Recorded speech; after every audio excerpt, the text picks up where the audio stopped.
Hi, my name is Gary Olson, a print artist at ACAD, and today I'm going to print Intaglio print and etching. And so I have everything set up here. This is the plate on a hot plate.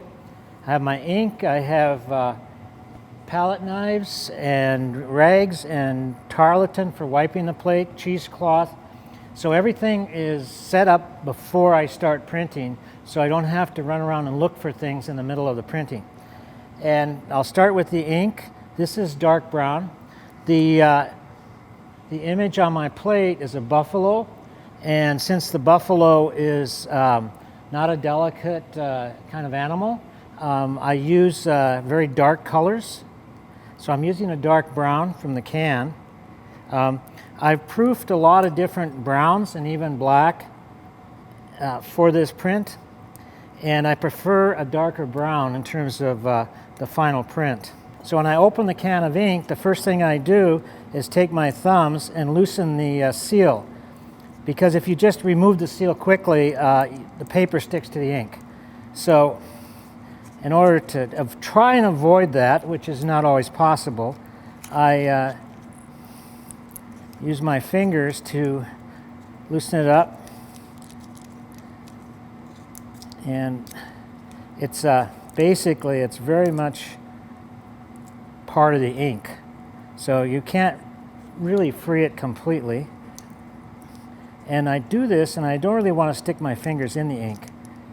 This is oil-based ink, and in Intaglio, it's very dark, as you can see. In Intaglio, we use oil-based and water-based. We've always used oil-based ink, but in the last couple of years, we started using water-based.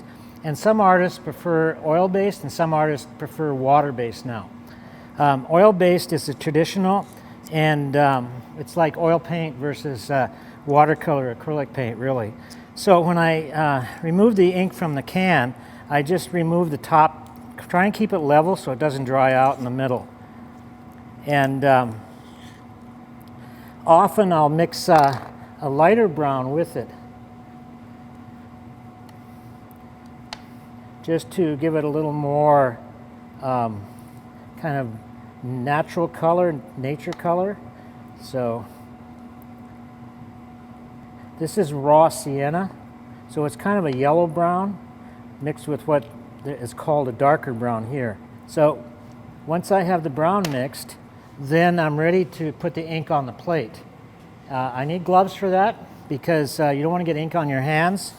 It's absorbed through the skin right into your bloodstream, so that's not a good idea.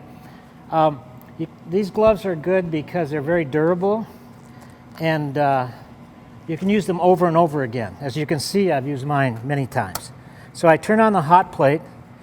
Not very hot, because it'll warm up the plate pretty quickly. But I like to heat up my metal plates. It makes it easier to move the ink on the surface and deposit the ink into the etched surface of the plate. We use little mat board squares, little cardboard squares, to put the ink on the plate.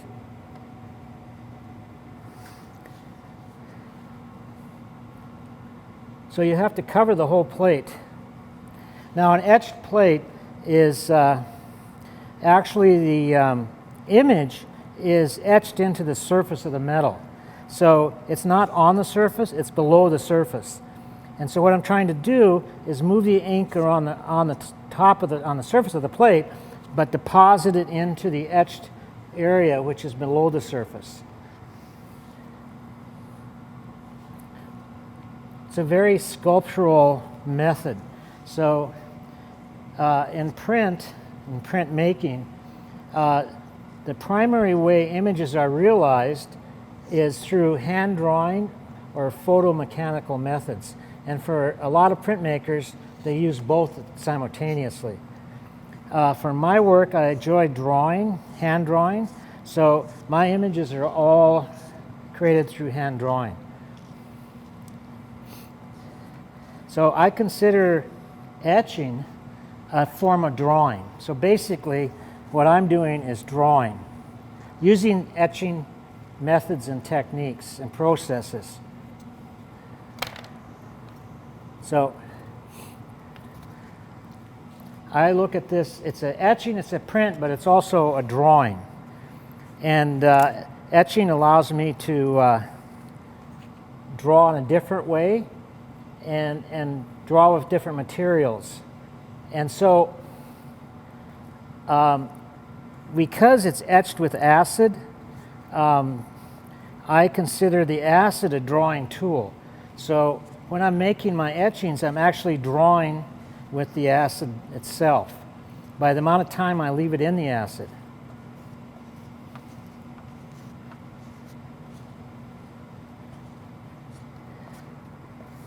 So I need to cover the whole plate with this ink. And it isn't really heated up yet, so it's not really warm. And I probably should have mixed a little more ink because I'm running a little low here.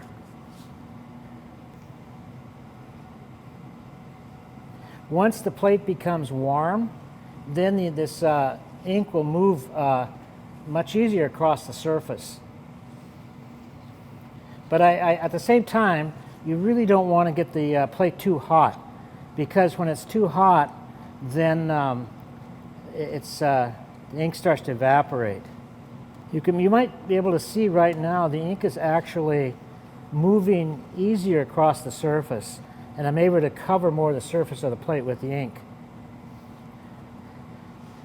So what's happening now is that actually as I push the ink across the surface, I'm pushing it into the etched area of the plate.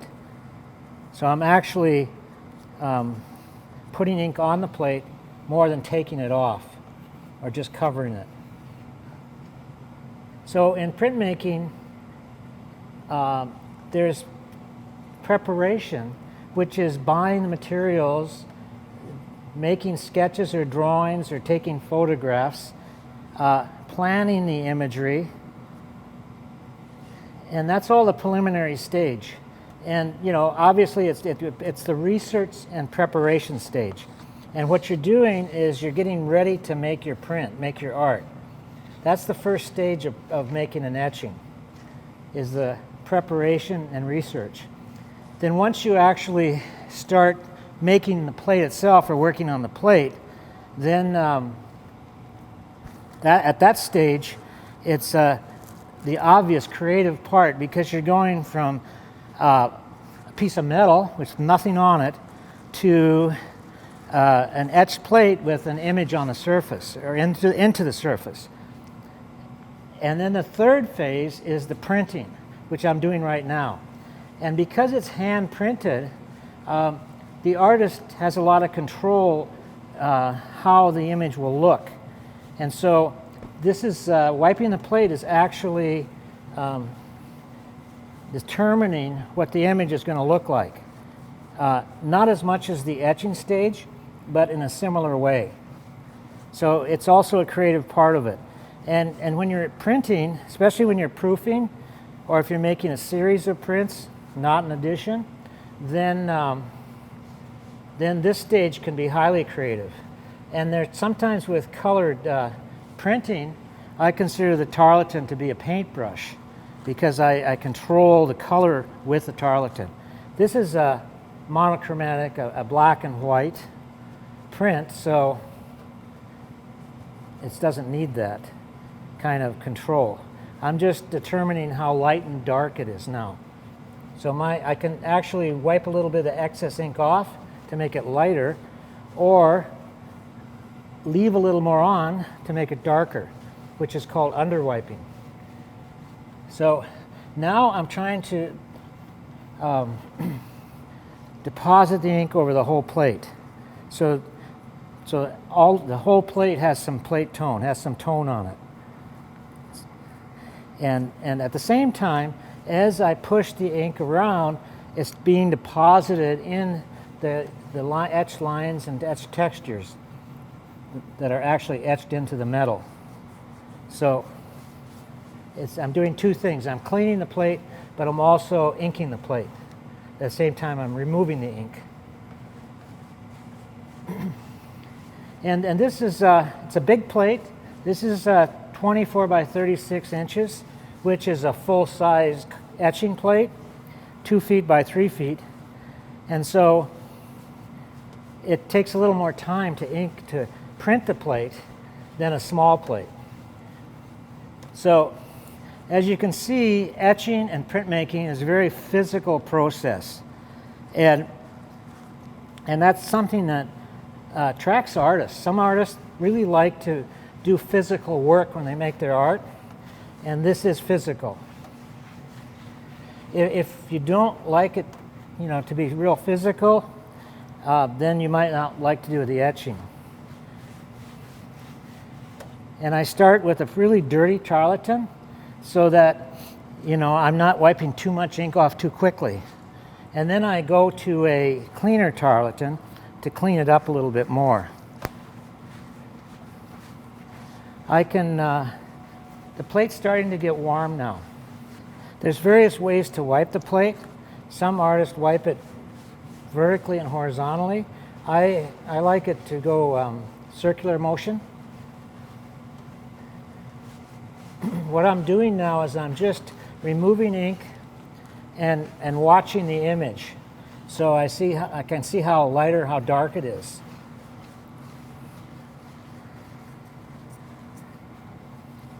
And I move across the whole plate. I don't wipe one little area and then go to another area because I want a very even wipe. And so the way that you keep the plate even is to keep moving over the entire surface.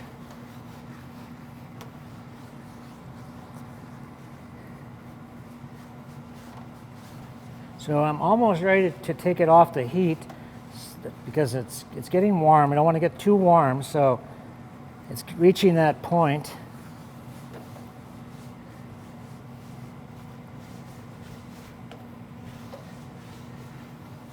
Okay, so what I'm going to do is I'm going to take it off the hot plate and put it on the press bed, which I normally probably wouldn't do. I would normally use one of the tables, but because we're filming, I need to keep it in the close proximity. So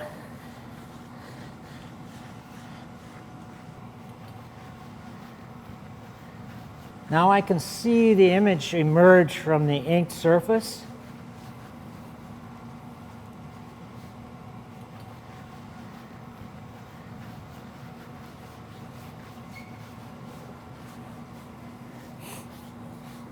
This is what we call hand printing. So the artist's hand is involved in the whole process, from the preliminary drawing to the etching to the printing. And that's another quality about etching that I appreciate, is that it's the artist's hand is always, my hand is always involved in it. The ink now is a little bit more difficult to wipe off because it's not on the heat anymore. So, and this is where I can start to hit individual areas a little more, spend more time on each individual area. Because now I'm trying to see how it's looking underneath the ink, how much ink I've got, and what the image looks like. And I like to start around the edges and work into the image. Start in the edge and work toward the middle. Now for the first time I can actually see the image, the inked image. Printing a full-size etching like this can take, I would say, at least a half an hour, probably an hour to wipe it. So the hand wiping does take time. And each print, each time you print it, you have to re-ink it. So now I'm going to switch to a cleaner tarlatan. I'll wrap the other one inside. Now that I've got a newer, cleaner tarlatan, the ink is coming off quicker again. But it's a slow, calculated process, wiping the plate, going from a dirty tarlatan to a slightly cleaner one to a cleaner one, the cleanest one.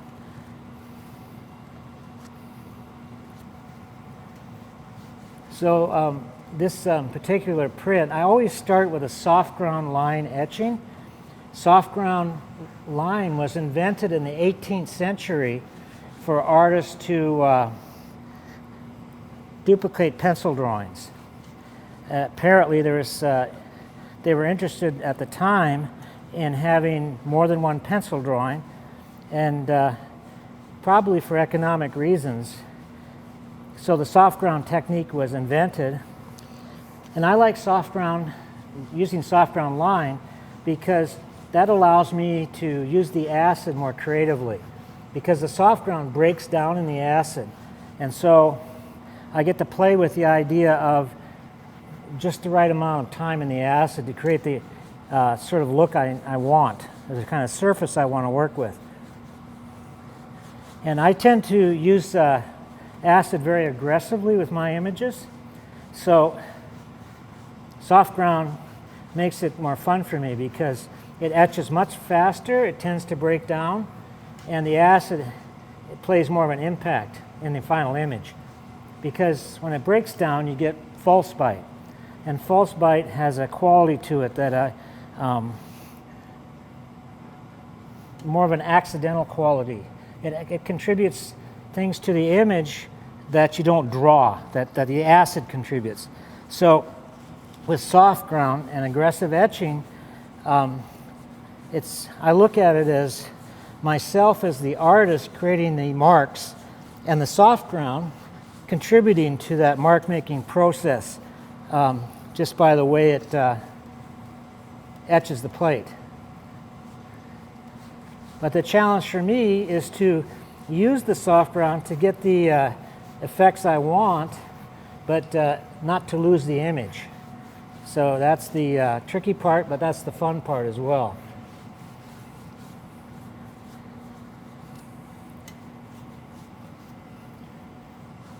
And then after the soft ground, which is a kind of a pencil line, pen and pencil line, then I use some hard ground line, which is more like a pen and ink line.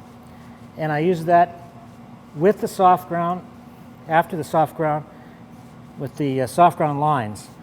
So it's a combination at that point.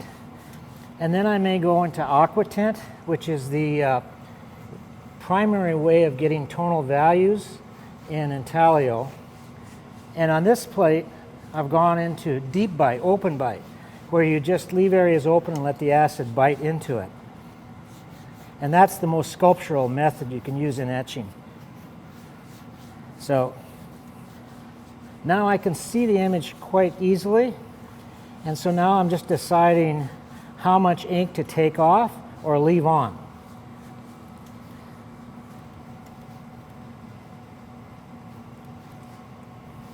And basically, I want the ink to remain in the areas that are etched. So I'm not really going to leave ink on open areas that don't have any etching on them.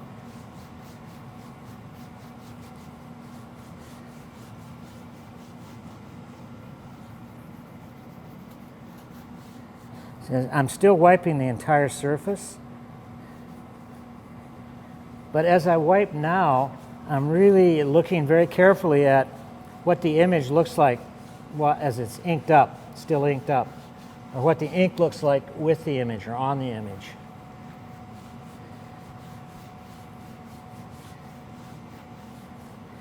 Another thing I often do at this point is take a softer rag and wipe that just to kind of clean it up a little bit.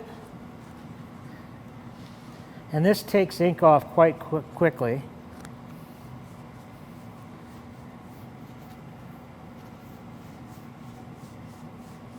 And when I wipe a plate, my sense of touch is always really important, because like right now, I'm just feeling the way that the rag goes across the surface of the image. Using that sense of touch to see how much ink is actually on the image or on the plate.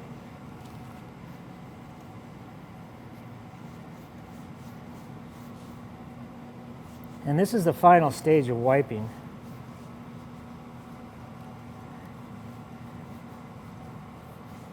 And because the plate is etched differently throughout the whole surface, you just can't, wipe it one way throughout.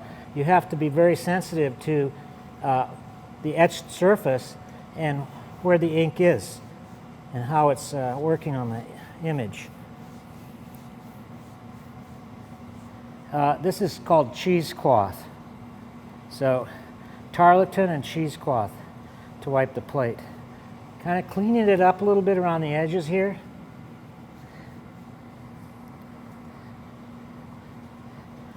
And usually with etching, you actually have to print 2 or 3 prints to see exactly how the plate needs to be wiped, because every plate is different. So some plates will need more wiping and some plates less wiping. But you don't know that until you actually wipe it a couple of times. What I'm doing now is I'm taking a clean rag and removing ink from the back of the plate. Because if ink's on the back of the plate, that can be squeezed onto the paper that you're printing on. And that's obviously that's not something you want to happen. So you kind of have to clean up the back, and you do that with a clean rag. Don't use any solvents or anything like that on it, because that'll get on the front. So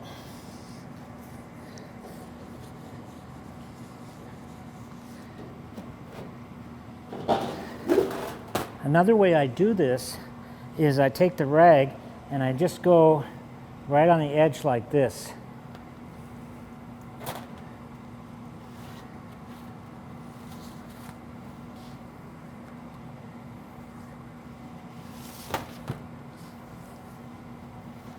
So in etching, you actually make the plate.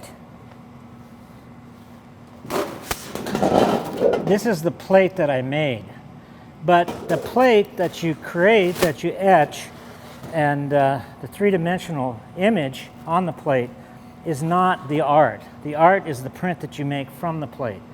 So that gives printmaking a unique position in the arts, because you make a plate, but the plate that you make is not the art. And many times the image on the plate, the etching on the plate, is different than the print. So it's not just because it looks one way on the plate doesn't mean that that's the way your print's going to look. So I've got a paper towel here. I don't want to get ink on my hands because I have to touch the paper. So you go from an ink plate to white clean paper, and so you're back and forth a lot with a real dirty surface and a real clean surface. So here is the plate itself, fully inked, and as I've said, there's different surfaces here. It's all about etching the surface, so they're etched at different depths, and so the ink is sitting there at different levels on the plate, and that's part of the sculptural part of the etching, is to have all those different levels of ink surface. So now I need to take it to the press bed, which I will do. Another thing is, this is a metal plate. So they're not all the same thickness, but this is a physical thing. It's a physical object. It's not light, and it's not easy to handle either. So what I try and do is more or less center it in the middle.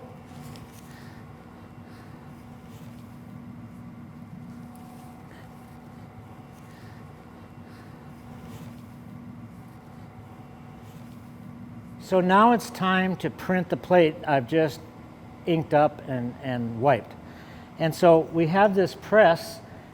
This is like state-of-the-art press, and it's a motorized press, which is quite nice to have to push a button instead of cranking. But the size of the press bed is the key, really.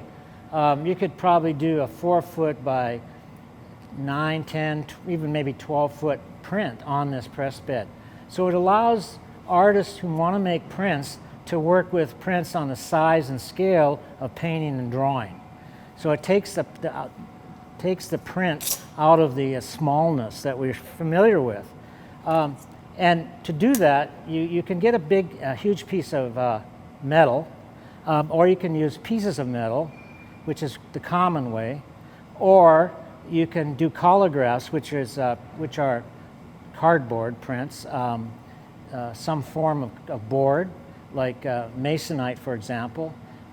So there's a lot of things, anything you can print through a press can be printed on this bed. So when I print, I use very heavy 300-gram print paper. So it's very large and very heavy, and I want to make sure I have a large border around the print. And so I know from experience that I have about 6 inches on each side. And so I use green paper, painter's tape, to mark it off.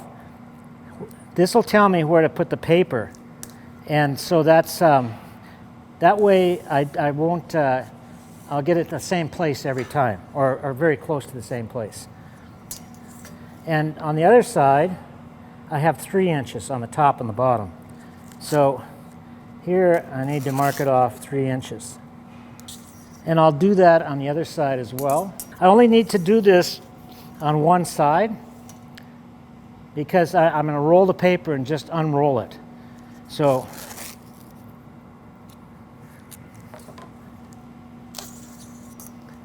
my paper will go right in here, and if I line it up right here, then I just unroll it and I know it's going to be the same all the way across. I hope.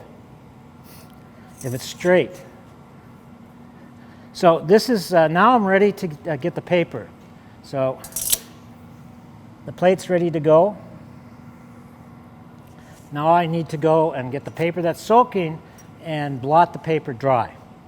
So now the plate has been inked and wiped, and the plate's on the press bed for printing.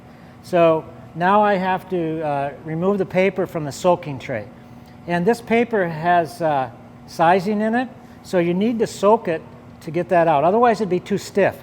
So by soaking the paper, it's easier to push the paper into the etched areas of the plate.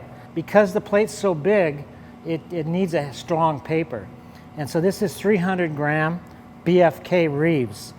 And so I need to remove it from the water, and when I do that, I let the excess water drip off. And then I take it over to the table here. And when you work large, everything is more challenging than working small, and even just putting the paper on the blotters. Okay, so now you can see that this paper has a lot of water on it. It's very shiny. So what I need to do now is to blot the excess water off. We use rolling pins so we don't get a lot of ink on the blotters. Because if you get ink on the blotters, that's transferred to your paper. Now I'm just blotting the paper dry.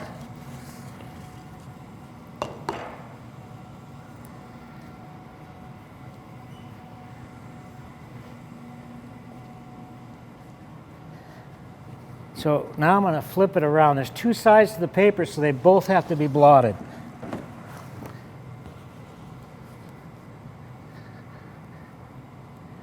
There is a front and a back, but right now I'm not going to worry about that. I'm just going to try to get both sides dry. And you don't want it really completely dry, you just want it damp.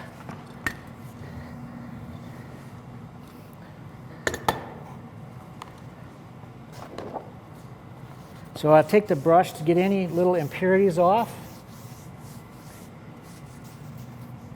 And there is a mark, the paper mark, on the front side. And so I'm looking for that to make sure I know the front from the back. I can tell anyway by the way the paper is, but just to make sure.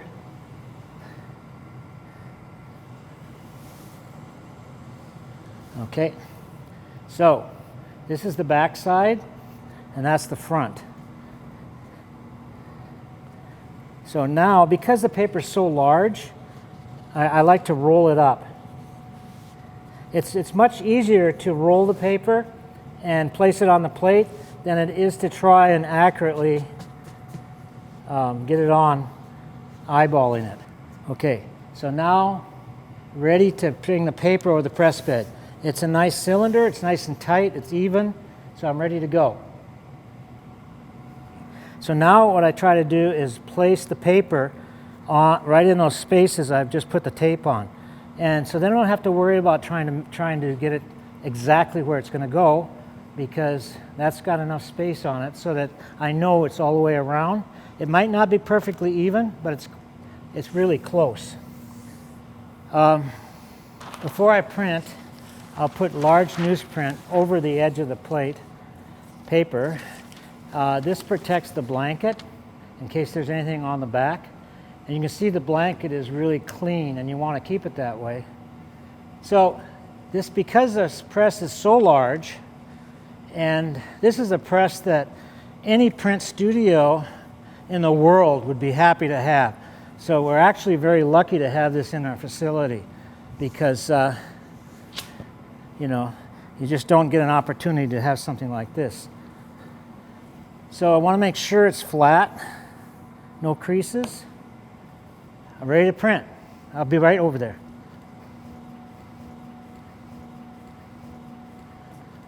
So now we're ready to print. And normally with these presses, you have to crank it. But with this, it's motorized. So modern technology. Easiest way to print. Especially with a big press, this is good, because this has even pressure to the whole printing. And a lot of times when you roll it through with your hand, you don't have even pressure.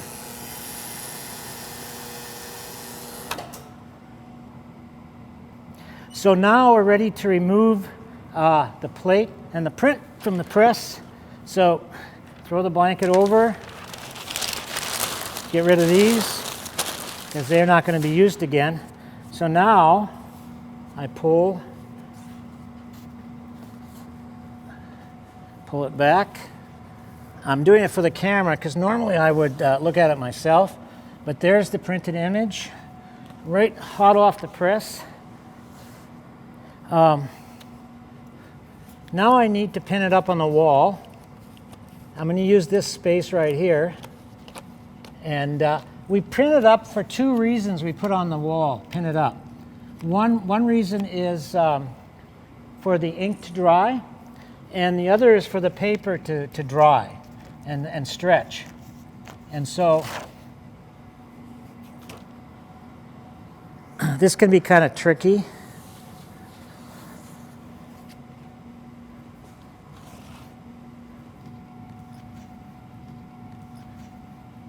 So the way that I pin my prints up is very similar to the way I would stretch a canvas on a stretcher bar.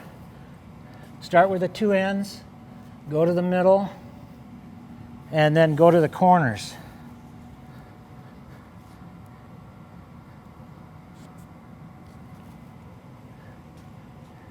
And then go to the middle. So what I'm doing is I'm spacing them evenly apart, because this paper is so large and so heavy that it needs a lot of pins. And if you don't pin it up properly, you get creases, and you just have to do it all over again. So in order to avoid that, I use a lot of pins. A smaller print is much easier to hang. We use push pins. Some studios use brown water tape. And some use a box where they put the pins in a box and put weight on top. So this is very effective because this goes on forever. These boards are used year after year after year. So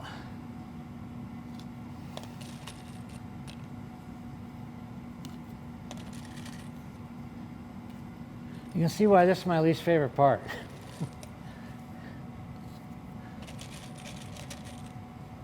so time consuming. So this image has, as I said when I was wiping it, it has a soft ground line, hard ground line, aqua tint, and open bite or deep bite. So there's 4 technical processes on this print. And if you see the surface of the plate, the background, I didn't draw any of that. And that's why I like soft ground, because the soft ground actually etches the plate unintentionally, or where there's no kind of drawing or anything. And I like that accidental quality. It gives it, I'm not interested in the completely blank white space behind it. So that affects the plate and the final print. So all this is like accidental false bite. And so that's not mark making on my part, that's mark making from the acid etching process. And that's, I invite the acid to contribute to the image through that process. After going through this whole printing process, I want to make sure I get it hung right and get enough pins in it so it doesn't create problems.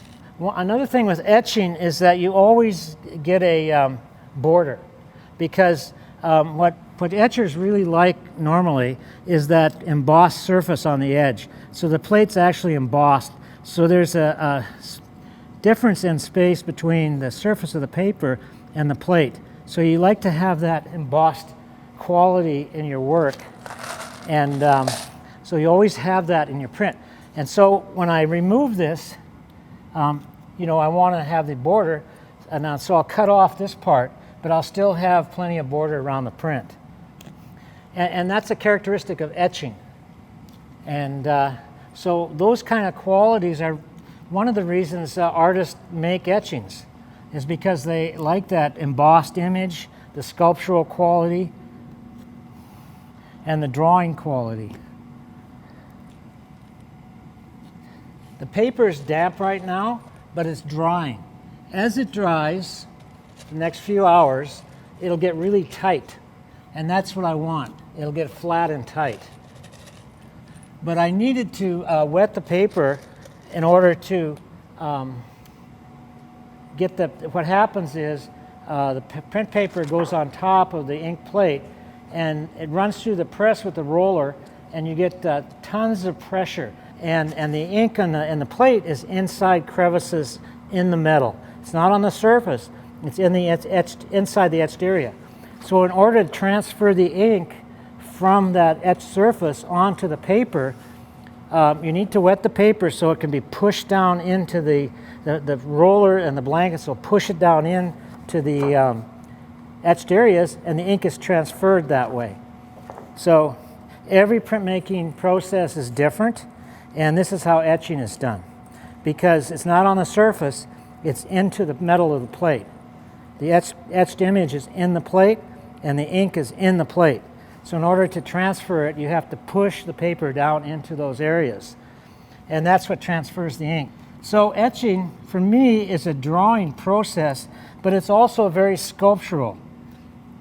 Not in a sense of a freestanding sculpture, but in the sense of sculpting the surface of the plate to create your image. So I see it as a combination of drawing and sculpture, both very tactile ways of working. If you want to see the exact different elements used to create the image, I start with a soft ground line, which is the contour line that forms the basic image. And that's the line around the edge. And that's with soft ground. And I etch that very aggressively to make a very strong, deep line. And I etch it to its extreme point where I'm almost ready to lose it, and then I know I've got the kind of line I want to describe the kind of image I'm working with. So that's all the contours. And then I go into the contours with a hard ground line, an etching needle, and just to reinforce it. And then also in other areas, in some areas here that are difficult to see, there's a hard ground line. So there's two kinds of lines: soft ground like a pencil, hard ground like a pen and ink line. So I use those two lines together to create the linear image. And then I go in with aqua tint, which is a tonal method, and to get some values. And that's where I get the lighter gray here, darker gray here. That's using aqua tint and etching at different times. And I will use spray paint for that. So that's like spray paint as opposed to drawing with a line. So those are two different processes, two different ways of working combined to get the image. And then on this one, I went in afterwards at the end because I wasn't completely satisfied with the image at that point. So I went in and did deep bite. Deep bite is where you leave areas on the plate completely open and without anything at all. No line, no aqua tint, no texture, and just let the acid bite that into the plate. It's very sculptural, very dimensional on the plate. And so that's throughout the plate, those areas are into the plate. And you can see some of them in here. It's hard to see from a distance, but there's actually, it's bitten into the surface. And so what happens is normally it kind of cleans out the inside and ink collects around the edge. So you get kind of a sort of an outline around the edge of that. But it's a nice contrast from the surface flat, soft tonal to the real three-dimensional kind of sculptural look. It's subtle, but it is a difference in the surface and a difference in the image.